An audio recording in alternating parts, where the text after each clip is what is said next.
Hi, and thanks for watching another episode of Technology Lowdown. Today I'll be actually going through something which I've recently just completed for university, which is systems analysis and design. So one of the problems we were given to study for the examination, which I completed last week, is how to convert an entity relationship diagram into a class diagram. So when I was studying for my exam, I did some Googling on this, and from what I found, I could find lots of things that would show me how to use a program to do it, such as these ones that you see from Visual Paradigm and some of the other ones which are just on YouTube here. And like, it's all well and good showing you how to do it in the software application, but what if you actually need to do it on paper? So I'm going to show you how we can actually get this done manually. So the problem I've got here today is convert the following entity relationship diagram into a class diagram. So we have 4 entities here. We have a customer, an account, a branch, and a transaction. And if you're not familiar with entity relationship diagrams, they're used a lot in database design. So as we can see here, we've got these lines between customer and account, and it's actually using a kind of notation that's called crow's foot notation. So this single line here means it's a 1, and this one here means 1 or more. Then we've got, so the way it reads is customer can have 1 or more accounts, an account can have only 1 customer, and an account here can only have 1 branch, but a branch can have 0 or more accounts. Okay, so that's how it reads. I think I've been through all of them there. So look, what we're doing is converting this to a class diagram. So I'm just going to start with some of the fundamentals here. So I've explained how we can interpret these symbols. One of the main differences between an ERD diagram here and a class diagram is the way that we represent the relations. So what I've got here is a basic example of how we changed that crow's foot notation I was just talking about. So what we've got is 0 to 1, 0 to many, then we got 1 to many, 1 to 0 or more, that is. Then we got 1 to 1 and 1 or more. And here is an example of a class diagram. So there are a few fundamentals of how a class diagram is made up. So as you can see, it's a bit of a rectangle. It's got 3 separate compartments. So the top compartment contains the name of the class. It's printed in bold and centered. The middle compartment contains the attributes of the class. They are left aligned, and the first letter is left lowercase. The bottom compartment contains the operations the class can execute. They are also left aligned, and the first letter is lowercase. So the way in which we produce this diagram and then represent it is by using Visio. So I'm just going to jump over to Visio here. Oh, wrong screen. Alright, so I've got Visio up here. And you want to go into Visio and you want to go search for a class. Let's just open that one up. So it's a UML class diagram. And I just need to get this problem on my other screen here so I can see what we're doing. Okay, here we go. Alright, so you can select anything. I'll select this one because it looks nice. Alright, so it's got a little bit of example stuff in here. I'm just going to delete all this. Don't need it. Delete. And I might go delete, delete, delete, delete. And I might just start with what we've got here. So what we got here is, so we've got customer, going back to the original problem, customer. And we've got one which is going to delete that cell there. Account. Then we've got branch. And just delete that guy there as well. Whoop.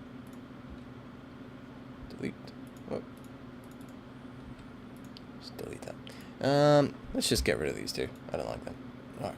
And we'll just add it in our class. There we go. Perfect. So we have a customer, we have a branch, we need an account, and we need a transaction.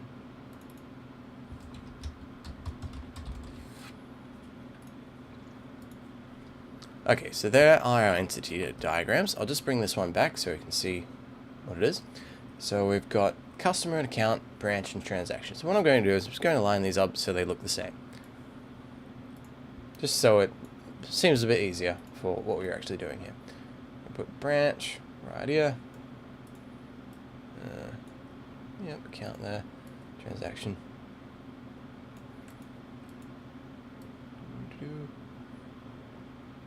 I'm actually using a remote connection here, so it's a little bit slow because I'm remoted into my desktop here, but then I'm also remoted into the university system so I can access the Visio application. Alright, so now I'm just going to set it up, so with the attributes which are required, so we go cust, number, name, bill, address, home, phone, office, phone,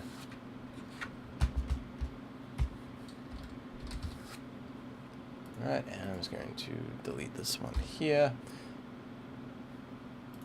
I'll get to this bottom bit here, which is the function as we remember. So this one here is account ID,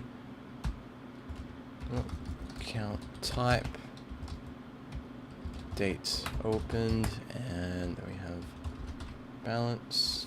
Let's bring this one back on in case you're also doing the same on your computer.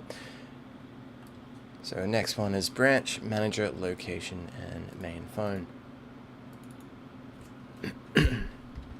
Branch ID, manager, name, location, main phone. Now look, the way that Visio works here is I could actually just right click and go insert a new member, but to be honest, you don't really need that because it's still going to look like a class diagram. So I'm just adding it all in. It's only a simple diagram we're creating here. So I'm quite happy doing it this way.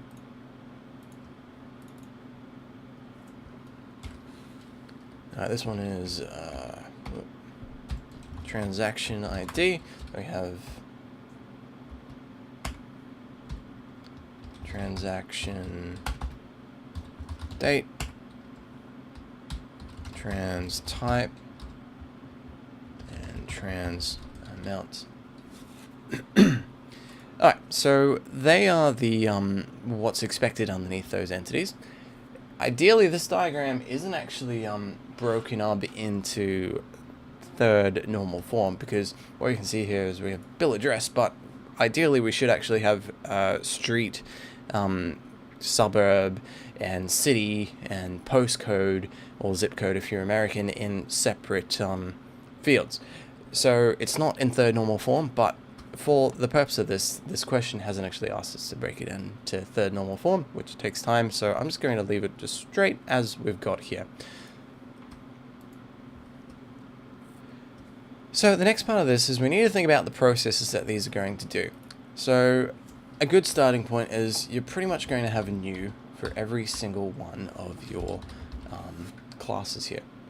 And basically what a new is just a function that enables you to create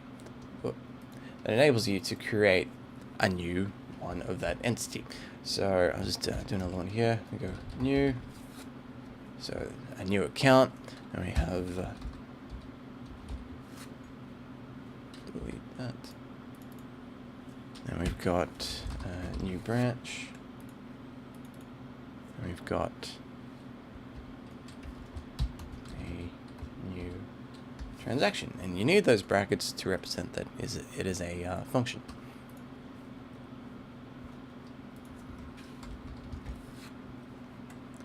Alright, so next part of this is we need to think about what functions that we would actually require for this. So you might have a customer would need to be able to access their account, and an account would need to be able to view the transactions. So you just need to have a little brainstorm about what you would expect. So I have come to the conclusion that it's only a 7-point question, so it doesn't have to be terribly extensive, right?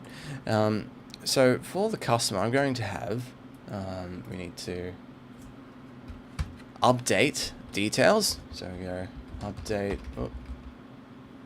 So I like to start my functions with a capital, because then you know that it's a function. Whereas with my references under here, I always start with the lowercase first letter and then uppercase for the second word in that. So I've got archive customer, that's another one I thought we might need, and delete customer.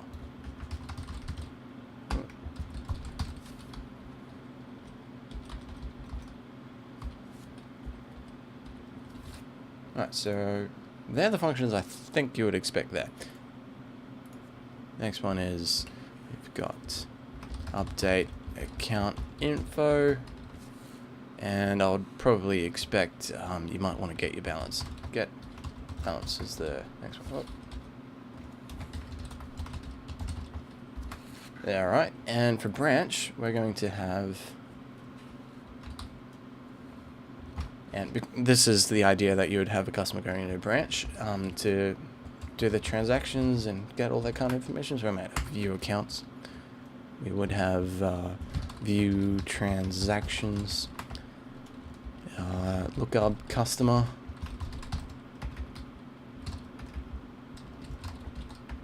and we would have create customer, and we would probably have manual transaction, as in like depositing something into an account or withdrawing, and we would probably have the new element, which I think I removed to begin with. Alright, so that's basically the gist of what we need to do. Now we just need to draw our lines between the classes and show the cardinality, which is what I was talking about with showing how they relate to one another. So that is showing the 0 or more, 1 and only 1, and these kind of relationships here.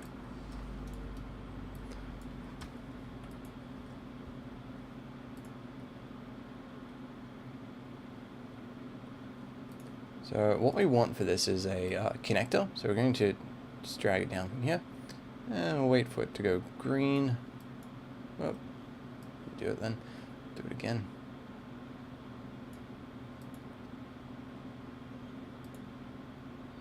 Okay, that's not working at the moment. Try again. Oh, sorry, it's an association that we're creating now. I'm just going to drag this one down. It should go green when we've got the whole box. There we are. It's green. And we're just going to drag the other end of this connector to here. If you want to make it look a bit prettier, you can generally right-click, and then we can just go straight connector. Now it's a straight line. And we also need to do this for the others. So we'll just drag this guy in, and you can pretty much set it up exactly the same way as your ERD. Alright, so there's that one there. I'm just going to drag this one to here on the full class. So there we go. So there our relationship kind of lines in place. I'm going to drag this one out a bit. Alright, so got to show that relationship. So the quickest way to do this, I find, is we can just go show multiplicity, and then we just double click on the text, and then you can put in your relationships. So again, we don't need these M2 and M4, so I'm just going to delete them. Double click and delete. Whoop. Delete and delete, and we just need to do it for these other relationship lines here. Yep. And again, we'll just delete that one and this one. So I'll just drag this one back here. It's in the wrong place. Oh, it's really not liking that. Alright, we'll just link it there. A helpful tip, if you need to actually move this text around, it can be a bit difficult, but if you use this tool up here, shortcut is Control-2, you can then just click on that text. You normally need to click on it, then click the escape key on the keyboard, then you can move that text around to wherever you need to. Alright, so let's think about the relationship that we need here. So we've got the customer to the account. So the type of relationship I think that we'll need here is a 1 to... so it's a 1 to 1 or more mandatory. So that is going to be a 1 to 1 or more mandatory. Alright, then looking at the account, we're going to have a star to 1. So this is a 0 or more to 1 and only 1.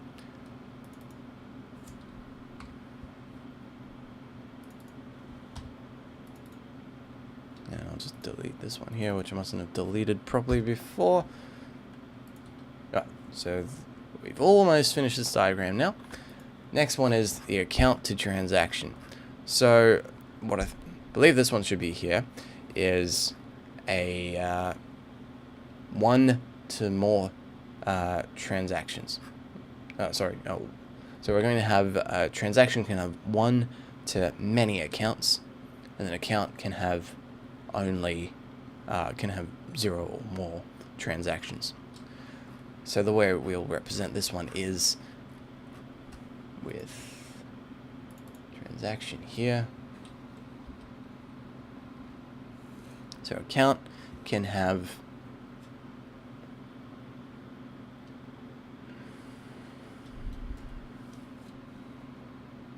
an account can have 0 or more transactions. So that is going to be 0 ... or more. Done. And transaction can have 1 or more accounts.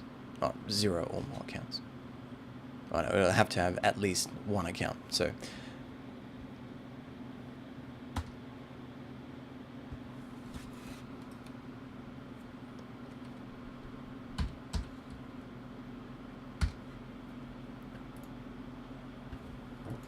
that is pretty much how you convert an entity relationship diagram into a class diagram. So I hope that this has been helpful for you. I know that I found it quite a learning curve, just learning how to convert the ERD to the class diagram, just because the textbooks that I had for the actual subject I was doing didn't seem to detail it terribly well. So yeah, I hope this has been helpful to you. If it has, please like it or give it a thumbs up, or subscribe if you would like to see more videos on some of the technology and the things which I've learnt and which I think might actually be helpful for those of you out there. Thank you. Bye.